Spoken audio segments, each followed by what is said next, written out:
Hello दोस्तों, आज हम आपको बताने वाले हैं सामान्य ज्ञान से 50 बहुत ही ज़्यादा महत्वपूर्ण प्रश्न। तो वीडियो को लास्ट तक ध्यान से देखिएगा। अगर आप चैनल पर नए हैं तो चैनल को सब्सक्राइब करना ना भूलें। तो चलिए वीडियो शुरू करते हैं। आज का हमारा पहला सवाल है, भारत का मैनचेस्टर किसे कहा जाता है? तो भारत का मैनचेस्टर अहमदाबाद शहर को कहा जाता है। आपका ऑप्शन सी सही जवाब रहेगा। अगला सवाल है, सूर्य के सबसे नज़दीक की परत कौन सी है?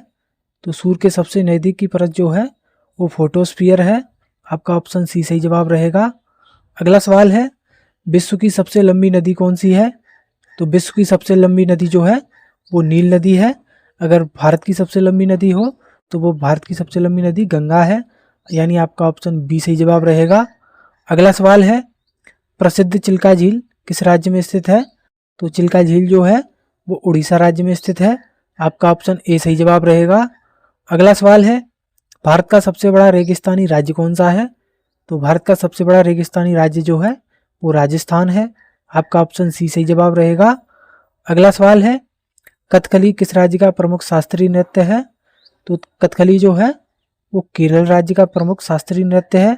आपका ऑप्शन सी सही जवाब रहेगा। अगला सवाल है, भारत में सबसे पहले रेलगाड़ी कब चली थी? तो भारत में सबसे पहले रेलगाड़ी जो है वो 1853 में चली थी। ये कहाँ से कहाँ तक चली थी? तो ये मुंबई से ठाणे तक चली थी। आपका ऑप्शन ए सही जवाब रहेगा। अगला सवाल है, दिल्ली चलो का नारा किसने दिया था? तो दिल्ली चलो का नारा जो दिया था वो सुभाष चंद्र बोस ने दिया था। आपका ऑप्शन बी सही जवाब रहेगा। अगला सवाल है, भारत के संविधान के निर्माता किसे माना जाता है? तो भारत के संविधान निर्माता जो हैं वो डॉक्टर B.R. अम्बेडकर हैं। आपका ऑप्शन बी सही जवाब रहेगा। अगला सवाल है, किस ग्रह को भोर का तारा कहा जाता है? तो भोर का तारा जो है वो शुक्र ग्रह को कहा जाता है। आपका ऑप्शन बी सही जवाब रहेगा। अगला सवाल है, विटामिन डी की कमी से होने वाला रोग कौन सा है? तो विटामिन डी की कमी से रिकेट्स रोग होता है। आपका ऑप्शन सी सही जवाब रहेगा। अगला सवाल है, फलों को पकाने के लिए किस गैस का उपयोग किया जाता है? तो फलों को पकाने के लिए एसिटिलीन गैस का उपयोग किया जाता है। आपका ऑप्शन सी सही जवाब रहेगा। अगला सवाल है, पृथ्वी और सूर्य के बीच अधिकतम दूरी किस दिन होती है? तो पृथ्वी और सूर्य के बीच जो अधिकतम दूरी होती है वो 4 जुलाई को हो जाती है। आपका ऑप्शन बी सही जवाब रहेगा। अगला सवाल है, अंतर्राष्ट्रीय न्यायालय का मुख्यालय कहाँ है? अंतर्राष्ट्रीय न्यायालय का मुख्यालय जो है वो हैंग यानी नीदरलैंड में है। आपका ऑप्शन बी सही जवाब रहेगा। अगला सवाल है, आगा खान कप किस खेल से संबंधित है? तो आगा खान कप जो है वो हॉकी खेल से संबंधित है। आपका ऑप्शन बी सही जवाब रहेगा। अगला सवाल है, हाइड्रोजन बम किस सिद्धांत पर आधारित है? तो हाइड्रोजन बम है वो नाभिकीय संलयन सिद्धांत पर आधारित है। आपका ऑप्शन बी सही जवाब रहेगा। अगला सवाल है, किस देश की स्थल सीमा सबसे बड़ी है? तो सबसे बड़ी स्थल सीमा वाला जो देश है वो चीन है। आपका ऑप्शन सी सही जवाब रहेगा। अगला सवाल है, कोयला किस प्रकार की चट्टानों में पाया जाता है? तो कोयला जो है वो अवसादी चट्टानों में पाया जाता है। आपका ऑप्शन बी सही जवाब रहेगा। अगला सवाल है, सूर्य की ऊर्जा का स्रोत क्या है? तो सूर्य की ऊर्जा का स्रोत जो है वो नाभिकीय संलयन है। आपका ऑप्शन बी सही जवाब रहेगा।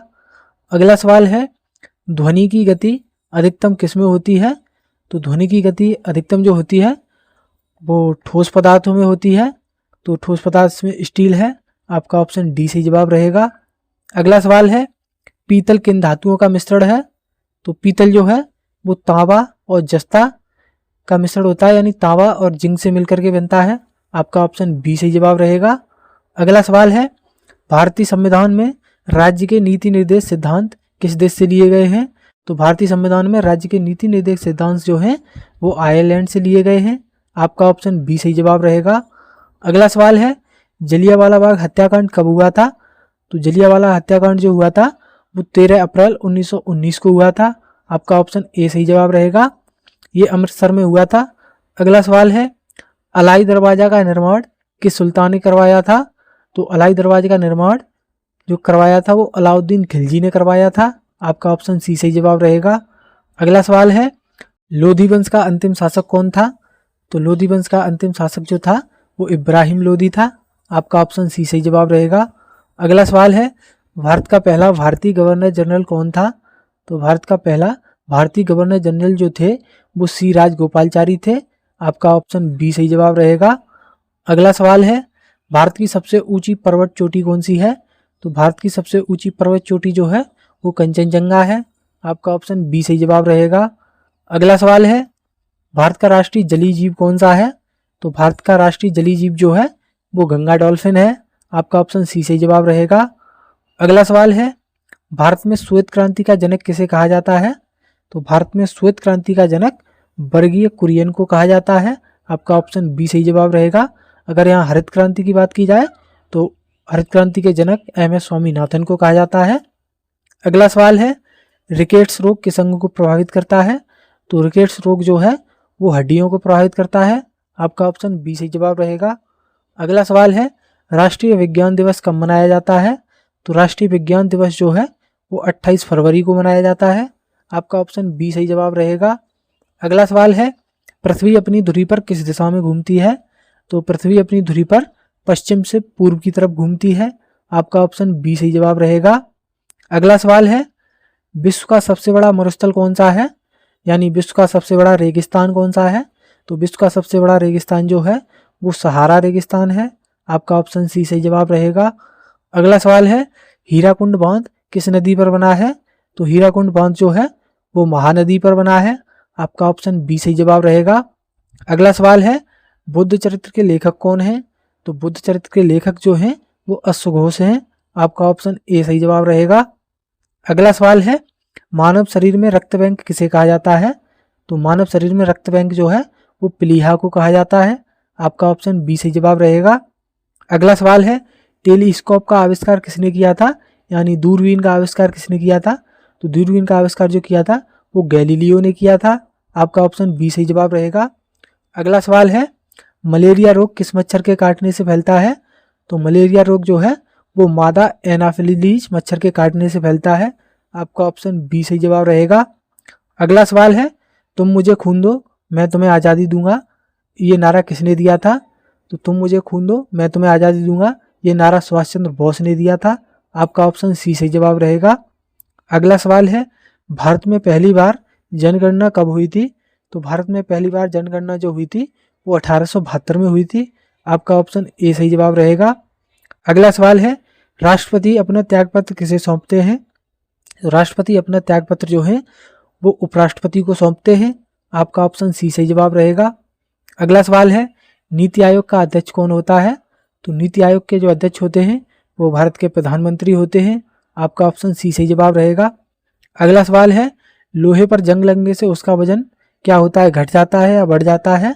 तो इसका जवाब ऑप्शन ए सही जवाब हो जाएगा, वजन बढ़ जाता है। अगला सवाल है, साधारण बातचीत में ध्वनि की तीव्रता कितनी होती है?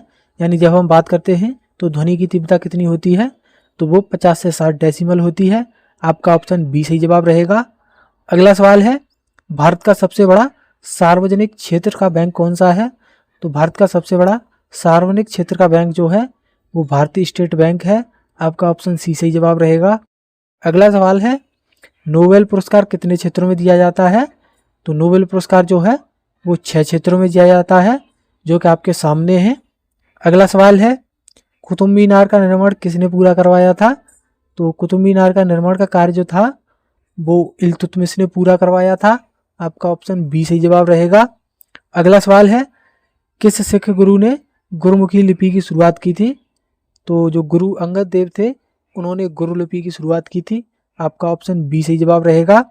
अगला सवाल है, विश्व की सबसे बड़ी ताजे पानी की झील कौन सी है? तो विश्व की सबसे बड़ी ताजे पानी की झील जो है वो सुपीरियर झील है।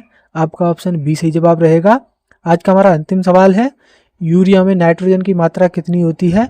इसका जवाब आपको कमेंट करना है। तो उम्मीद करते हैं दोस्तों आपको ये वीडियो पसंद आई होगी। अगर वीडियो पसंद आई हो तो वीडियो को लाइक करके चैनल को सब्सक्राइब जरूर कर लें। मिलते हैं अगली वीडियो में, तब तक के लिए धन्यवाद।